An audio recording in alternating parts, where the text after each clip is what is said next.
Good afternoon, everybody. Welcome to COP. Welcome to Glasgow.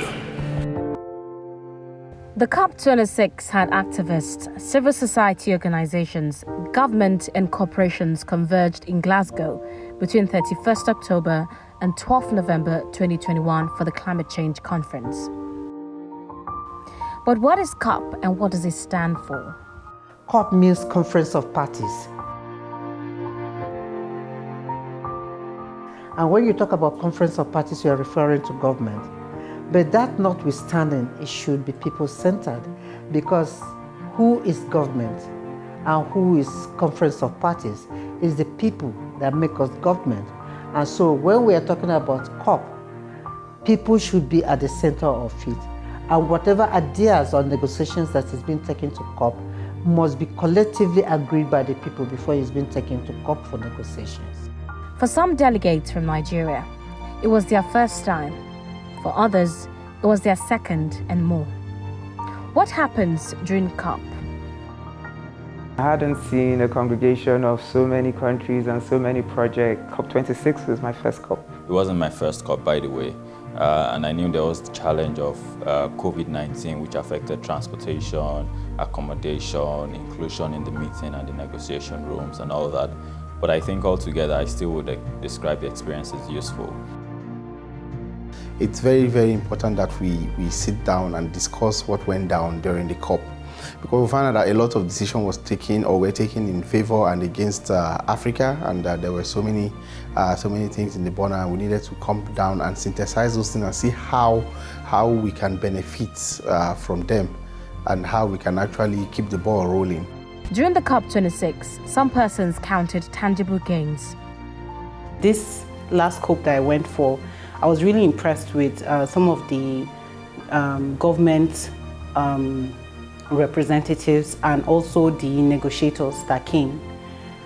They were solidly behind some of our movement. I was in a number of panels. I think I was in about 3 panels.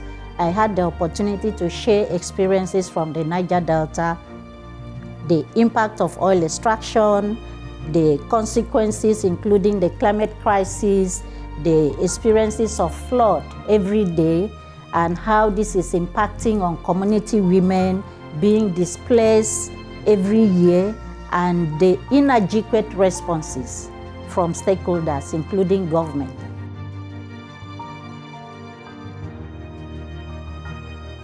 COP26 was surreal for me. Our innovation, my innovation and the innovation of the NGO got center stage at the African Development Bank Pavilion. We're able to discuss it with the president of African Development Bank, that's Adesina. And then we also were able to speak with it on the Nigerian Pavilion, and we got other investors that are interested. So we're still at the talking stage with them. So basically we have those innovations getting the attention of investors. For others, COP26 was just business as usual, without concrete solutions to the problems Africa is faced with. COP26 was followed the same pattern with the previous COPs, in the sense that it was a COP that actually gave directions for more polluters to gain grounds. I've always said that the UN process is not the most effective. Sadly, it is what we have. And if we need to improve on that structure, on the structures of the UN, we must be a part of it. Using the term phase down was actually a slight on the CSOs and NGOs, because we are actually pushing for a halt in extractive activities, which is actually the major driver of emissions. But at the end of the day, we were disappointed to see that rather than using the term phase out, they changed it to phase down.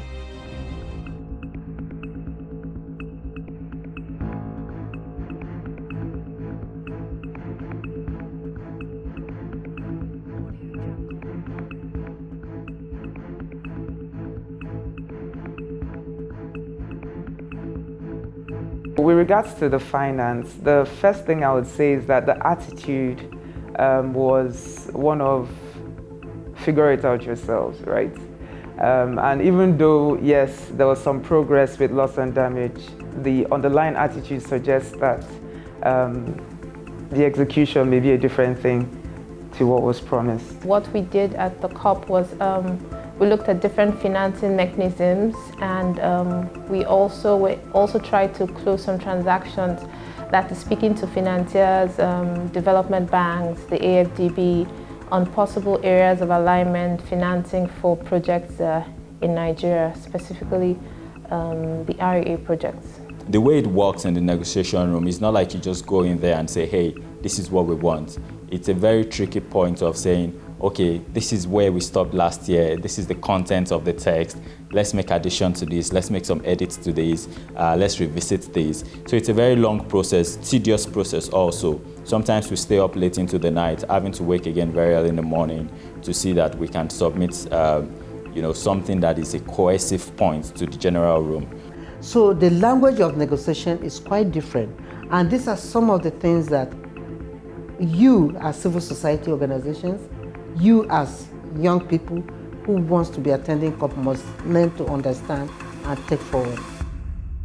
Then there are the nationally determined contributions, where some progresses have been made.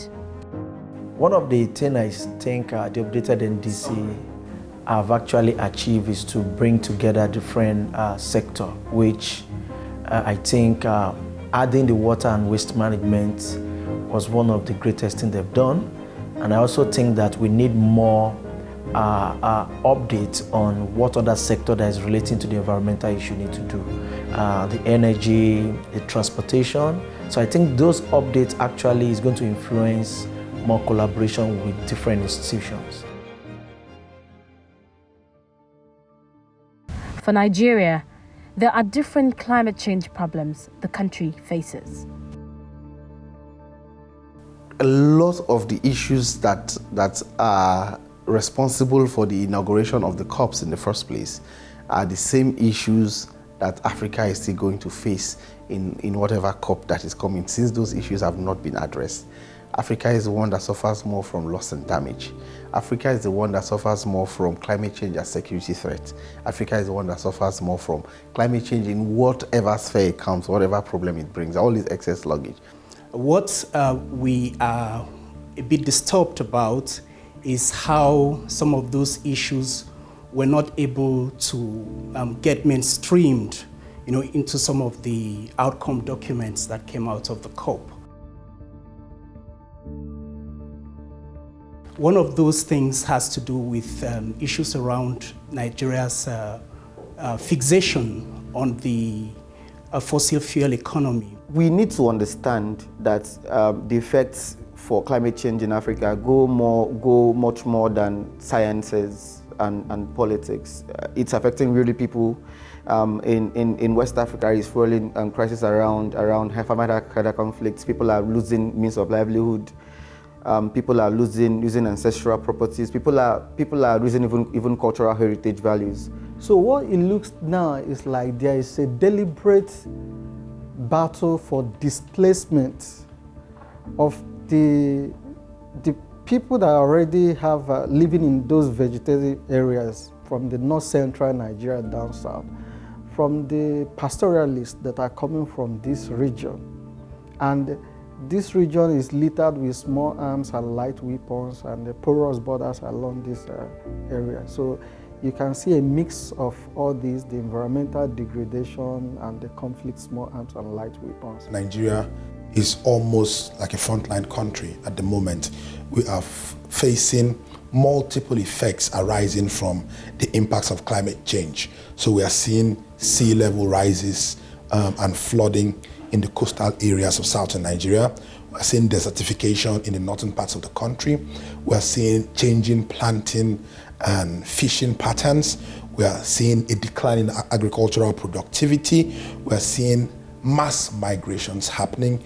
We are having food insufficiency on account of this, and we are seeing farmer-herder clashes that are, seriously affecting the safety and the political economy of the country. That's a key climate change issue that dominates the conversation. And recently we have seen Nigeria enact a Petroleum Industry Act that over and above everything re-emphasizes Nigeria's dependence on fossil extraction. We have a Petroleum Industry Act that says 30% of the profit we're going to be making from the fossil fuel sector will be reinvested in looking for more fossil fuels. You know, at a point in history that the whole world is turning away, at a point in history that oil companies, multinational oil companies that have invested and operated in this region for 70 years are divesting, selling off assets and running away. And the whole idea being that civil society would like to partner with government. Just the fact that someone is in government doesn't make them omniscient, knowing everything. And there are certain things that we know that they might not know. And if they give us an opportunity to discuss and lay them in front of them, it might help their policy making. The world wants to save, the people of the world want to save their planet. And we want to do this as much as possible by not creating other negative impact, by not creating casualties as much as possible. So we want to do this transition in such a way that there is justice, in such a way that it is not just about the profits and the marketization and the benefits, you know, that is in there for businesses and big corporations. It is also that even workers, even community people, women, children, everywhere, you know, the less developed countries, that they also have some benefits, or at least they do not lose out. Where do we go from here? Are there opportunities to maximize towards COP27? We need to plan ahead to see how we take rainwater and then divert it to parts where they will need it when there is dryness, for a whole month of dryness. Because it doesn't make sense if we have been seeing a lot of rains and then all those water gets wasted and destroy already what we have. I am Zainab Yunusa, a gender and youth advocate from Nigeria, speaking on behalf of the Women and Gender constituency. What I think we can improve better on going forward in Egypt, COP27, is in terms of coordinating and organizing. It's a way to harmonize the thoughts, the ideas, the recommendations of several youth, hardworking, I must say, group of young people scattered all over Nigeria, facing different, unique, dynamic problems, and then having innovative solutions to it. So I see that as a way of bringing their ideas together, having their demands concrete and cohesive in one manner, and then being able to engage with the Ministry of Environment to now know what we can push for as a unit ahead of COP27 in Egypt. We, feminists, reject these false solutions and stand in solidarity with frontline, indigenous and grassroots leaders demanding feminist solutions for real transformation. People, power, climate justice. Thank you. For young people, I think one of the area we need to invest more is knowledge transfer. We need to try to, as much as possible, to understand the context and the component of the NDC. And we also need to give ourselves room to make use of this to influence our programs and projects. The earlier we recognize or identify these issues, and then we can say, hey, young people, come together, let's talk about this. What are we doing in COP27? How are we making the best of it? And if we're able to get our voices together and decide what we want to get, how we want to get it, then I'm very excited about the successes that COP27 holds for us. Now, African over the years has not been able to achieve so much in negotiation in COP, but for 2026, which is COP27, is going to be holding in Egypt, and Egypt is in Africa. So this is a time that we all need to come together and raise the bar and able to negotiate and come up with a solution of what we desire from COP27.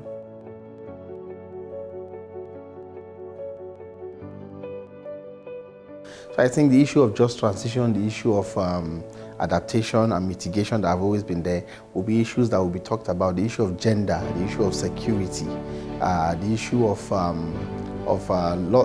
livelihood with in relation to climate change will be things that I think the African group of negotiators should definitely look into keenly. And we can only do that when we organize properly, and when we prepare and we organize well, those are the key areas that we definitely have to look into. I now invite the COP to adopt the decision entitled Glasgow Climate Pact. Hearing no objections, it is so decided.